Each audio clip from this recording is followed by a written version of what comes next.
बच्चे के सुख के लिए किया कि अपने सुख के लिए। अपनी बेटी के बारे में लोग सोचते हैं कि हमारे दामाद हमारी बेटी की हर बात माने। जब ये सोचते हैं कि हम जहाँ बेटी का विवाह करें और बेटी की हर बात तुम्हारे दामाद माने, उसी प्रकार जब तुम्हारे घर में बहू आ गई और बहू तुम्हारे बेटे की बात मानने लगी तो तुरंत कहते हैं हिम्मती मरनवा कहाँ से आगे लिया।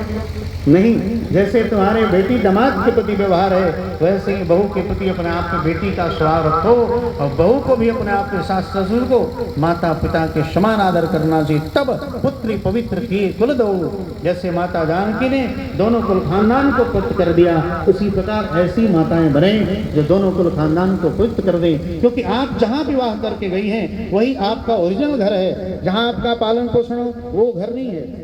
आप जिस घर में विवाह करके गई है ना, वही घर आपका ओरिजिनल है। नारी गृहद्वारे शरीर चितायाम, नारी घर के दरवाजे तक रह जाती है, ये शरीर चिता तक जाता है।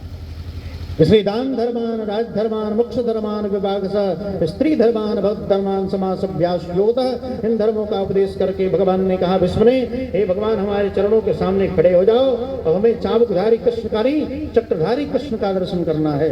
और उसी समय भगवान चतुर रूप में अपने आप में प्रकट हो गए। शंख चक्र दापद्म लेकर के भगवान नारायण प्रकट हो गए। तो दर्शन करते करते विष्णु ने आंखें बंद की है, दिव्य ज्योति निकला है। भगवान के चरणों को स्पर्श करके अपने आप पे सिर मंडल का आवेदन करके भगवत धाम चले गए। बोलो भक्त और भगवान की जय।